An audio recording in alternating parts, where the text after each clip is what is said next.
yorug' qudratli ruh poklar bor hamda yovuz yakson sarson ruhlar bor. Bular haqida xabardormisiz? Bu ilohiyotni ko'rinmas haqiqatlaridan, ammo asl haqiqatlardan. Yakson sarson yovuz ruhlar bilan folbinlar, magiyachilar bir-biriga zarar yetkazish uchun, insonlarga zarar yetkazish uchun ishlaydi.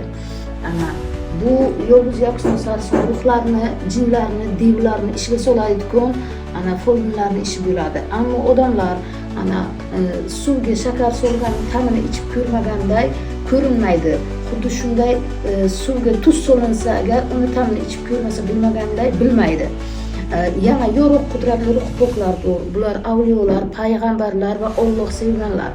Alloh sevganlar yaraladi har necha yuz yil, necha ming yillarda va ularning kuchi yakson sarson ruhlarni ishlatuvchilardan ancha ustun bo'ladi. Bu Allohning xohishi bilan.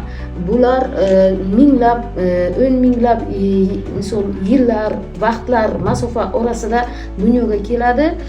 Bu yakson sarson ruhlar bilan ishlovchi jodugar, magiyachilar har kun har xil ilmlar bilan ishlaydi.